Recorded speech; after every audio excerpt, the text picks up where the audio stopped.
Anda kembali bersama kami di obrolan malam. Kami masih ngobrol mengenai RKUHP yang sekarang sudah disahkan menjadi KUHP. Saya ke Bang Uli.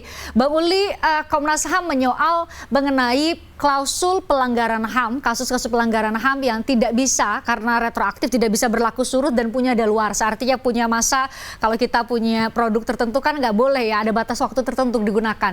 Seperti itu kemudian logika sederhananya supaya orang awam bisa lebih relate ini, Bang Uli. Mungkin Anda bisa jelaskan kepada kami, kenapa demikian?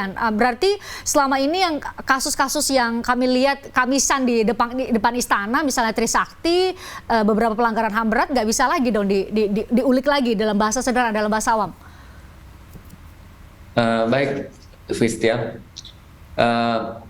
Pertama, Komnas HAM tentu apresiasi terhadap pemerintah dan legislatif yang sudah berusaha untuk mensahkan dan menggolkan KUHP ini, dan juga masukan-masukan dari organisasi masyarakat sipil. Nah, kami juga mendukung bahwa kita harus punya KUHP yang nasional, gitu. KUHP yang politik hukumnya dekolonisasi sesuai dengan Pancasila dan Konstitusi dan dalam koridor hak asasi manusia. Concern kami di dalam KUHP itu memang terkait dengan norma pelanggaran HAM berat masuk tindak pidana khusus.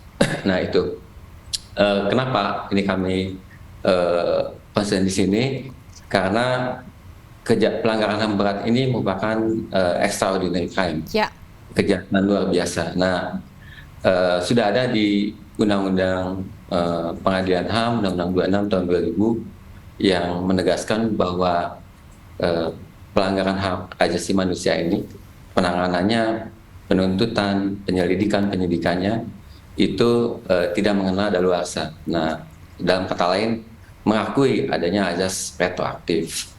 Nah, filosofi dari kejahatan pelanggaran HAM berat ini tadi extraordinary crime. Kenapa begitu? Karena tadi kejahatan kemanusiaan, genosida merupakan bentuk-bentuk dari pelanggaran HAM berat ini terjadi pada masa lalu, gitu. Nah itu sehingga azas retroaktif berlaku untuk pelanggaran HAM berat. Tentu tidak berlaku untuk seluruh tindak pidana. Nah itu juga pelanggaran HAM ya, tapi yang retroaktif hanya untuk pelanggaran HAM berat. Nah itu.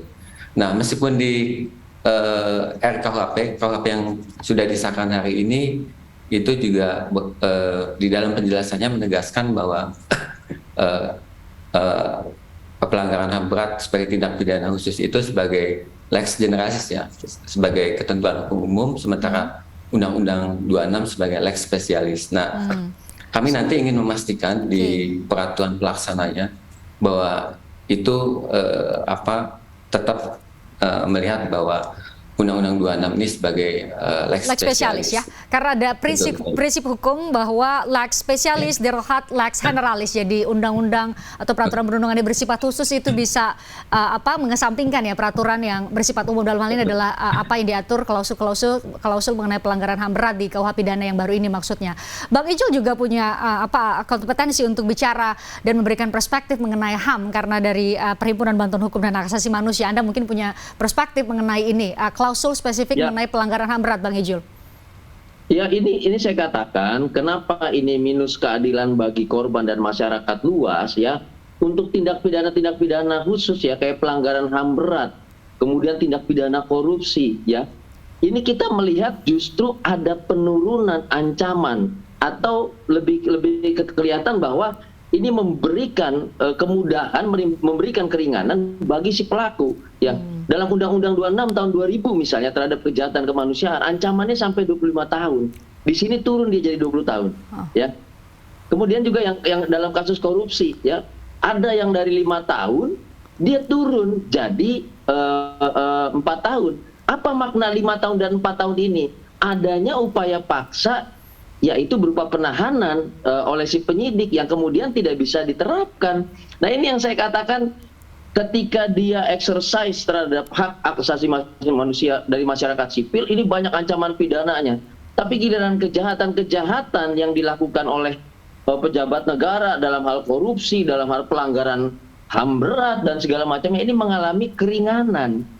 Gitu. Termasuk yang ditayangkan di sini soal Harzai artikelen misalnya menyebarkan, mengembangkan ajaran-ajaran yang bertentangan dengan Pancasila. Ya. Ini maknanya luas sekali, Mbak Fris, dan kami sudah katakan, silahkan browsing kasus Budi Pego di Tumpang Pitu. Dia dituduh menyebarkan ajaran komunisme karena ditemukan spanduk dan segala macamnya pada saat sedang berdemo, gitu. Tapi ketika disidangkan, bukti spanduk dengan yang jadi simbol komunisme itu nggak ada sama sekali. Dihadirkan di muka sidang ya. Tidak dihadirkan, tidak dibawa, tidak dipertunjukkan dan tidak dibuktikan. Ini kali itu yang pertama. Yang kedua, bayangkan ya di sekolah-sekolah Katolik itu, utamanya yang belajar filsafat, ya itu dibahas loh soal ajaran-ajaran ini. Apakah kemudian dapat dimaknai sebagai menyebarkan dan segala macamnya? Ini kan sebuah potensi di penjelasan di pasal 128 ayat 6 sudah jelaskan, Chris. Yang kemudian di bawah itu ini penting saya luruskan sebelum gitu. nanti. Dan ini yang kami katakan sebagai ini sebelum Bang Ijul kita kemana-mana. Kriminalisasi. Jadi yang terakhir tadi. Bang Ijul kita gantian. Oke, Albert silakan. Jika ya, kita katakan ya. Jika tidak, kita katakan tidak, Bro Julius. Untuk kepentingan ilmu pengetahuan, itu pasal 148 ayat 6 jelas loh. Itu pengecualian tindak pidana. Jadi tolong ini jangan didistorsi informasinya, Bro Julius. Kalau yang dilakukan itu adalah diskusi publik ya, diskusi publik di ruang-ruang LBH. Bro, apakah Bro Julius sudah membaca? Oke, kita gantian Albert sekarang. Apakah Bro Julius sudah membaca penjelasan dari pasal 148? Berdasarkan masukan dari teman-teman Komisi 3 DPR, kita bikin pasal itu menjadi lex stricta dan lex certa, Bro Julius. Bahwa yang dihukum, bahwa dapat dipidana dengan pasal tersebut adalah orang yang melakukan gerakan kelompok untuk menentang Pancasila. Jadi kalau diskusi untuk kepentingan ilmu pengetahuan ilmiah, nggak masalah, nggak akan dipidana. Jadi tolong Albert, apa anasir atau unsur yang bisa dibuktikan ketika itu untuk membedakan ini adalah diskusi untuk apa ilmiah dan ini diskusi untuk yang sangat mudah, Chris. Jadi gini, Chris, makanya teman-teman semua masyarakat sipil, saya berharap sekali membaca penjelasan dari draft RKUHP yang terakhir. Ya. Ini sudah dijelaskan bahwa kalau untuk kepentingan ilmu pengetahuan, diskusi ilmiah yang sifatnya objektif itu nggak masalah. Nah makanya dalam penjelasan kami menegaskan yang bisa dipidana dengan pasal ini adalah orang yang melakukan gerakan kelompok, mengajak orang lain untuk menentang Pancasila. Pris, Pancasila itu udah final, Pris. Iya. Kita sepakat soal itu, Albert. Saya kebayang jadi hakim, jadi jaksa atau setidaknya penyelidik dan penyidik yang harus membuktikan unsur per unsur dalam pasal itu, ya kan? Bang Ijul ketawa-ketawa tuh. Unsur per unsur. Jadi saya sebagai jaksa harus membuktikan mana ini diskusi untuk ilmiah. Apakah itu harus misalnya salah satu anasirnya yang harus dibuktikan adalah ada di perguruan tinggi, ada di sekolah, atau ada di lingkungan akademik, atau unsur apa misalnya secara detail diatur di penjelasan? Itu tadi penjelasan bahkan di batang tubuh sih, Chris. Di pasal 148 ayat 6 RKUHP, ini di dalam draft sebelum juga udah ada. Tidak dipidana orang yang melakukan kajian terhadap ajaran komunisme, Marxisme, Leninisme, atau paham lain yang bertentangan dengan Pancasila untuk kepentingan ilmu pengetahuan. Saya mau nanya sekarang, untuk diskusi ilmiah dan sebagainya itu untuk kepentingan ilmu pengetahuan nggak? Tadi Bro Julius menyinggung sekolah-sekolah di Katolik. Saya perlu meluruskan juga, itu informasi yang menyesatkan. Saya perlu menegaskan bahwa ini tidak dipidana, nggak apa-apa. Yang bisa dipidana itu orang menyebarkan, mengembangkan ajaran-ajaran tersebut, yang konteksnya dalam penjelasan ditegaskan. Nah, Albert, mengajak orang gerakan kelompok untuk menentang Pancasila, Bris. Albert, kalau seperti itu logikanya, kalau saya jadi punya apa namanya niat buruk, punya niat buruk sebentar, Albert, punya niat buruk, sudah diskusinya tujuannya seperti Anda katakan tadi, mau ganti Pancasila misalnya, tapi dilakukan di sekolah misalnya. Iya, kan gini, Bris. Namanya diskusi kan berarti kan kita mengelaborasi ilmu pengetahuan. Nggak, kalau gerakannya itu memang mengajak orang lain untuk menentang Pancasila, nggak bisa dong, Bris. Kita nggak bisa mentolerir ini kejahatan terhadap keamanan negara. Dan saya perlu mengingatkan malam hari ini. Tadi kan Bro Jus bilang, saya ini akademisi. Saya menjelaskan secara akademis.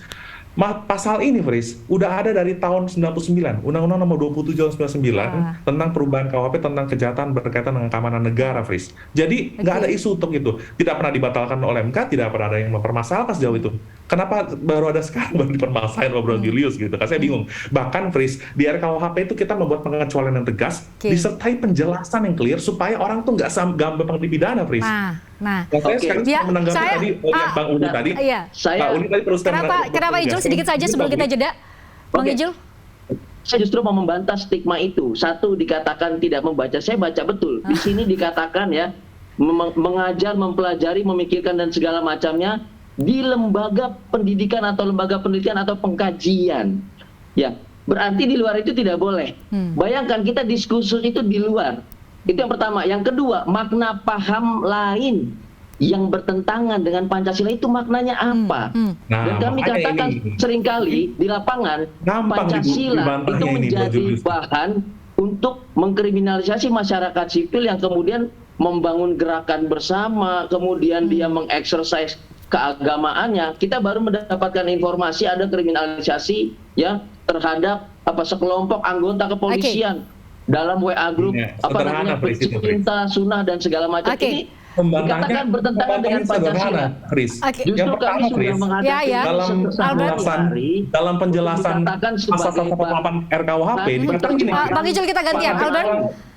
Albert sedikit sebelum saya jeda. Dalam penjelasan itu clear banget, Fris. Ini tuh adalah suatu gerakan menyebarkan, mengembangkan gerakan kelompok yang bertujuan menentang Pancasila. Kan Pancasila saya udah bilang udah final. Nih, saya mau sampaikan kepada seluruh masyarakat. Satu-satunya pasal di konstitusi kita yang nggak bisa diubah adalah pasal 37 ayat 5. Bentuk negara kesatuan Republik Indonesia. Kalau masih ada orang yang mempermasalahkan Pancasila, menentang Pancasila, berarti sama aja ini negara NKRI bubar, Fris. Iya, apakah itu teman-teman? Itu final. Tidak ada berdebatkan itu. Beda makna. Beda makna Bro Albert. Di Undang-Undang Ormas, Fris. Di Undang-Undang Ormas. Pancasila. Oke, gantian sekarang Bang Ijul, gantian Albert sebentar. Bang Ijul, kenapa? Bang Ijul, ya. Jadi NKRI di Undang-Undang Ormas. Kita gantian, Albert, kita gantian ke Bang Ijul. Ya, gini, Fris, ini penting, Fris. Undang-Undang Ormas, Fris. Sebentar, saya kasih kesempatan Albert nanti. Albert, sebentar. Di MK dan tidak pernah dibatalkan oleh MK. Oke, pemirsa tidak akan mengerti apa yang kita katakan kalau kita nggak berhenti berdebat. Oke, sekarang Bang Ijul, sedikit saja 1 menit. Bang Ijul, kenapa? Oke, singkat. Tim perumus, Bro Albert, tidak bisa membedakan NKRI dan Pancasila. Nah, penyidik. Oke, apa beda? Oke, nah ini saya mau jeda dulu. Ini udah pakai bro nih. Oke, Bang Ijul sama Bang Albert, kita jeda dulu. Bang Albert. Oke.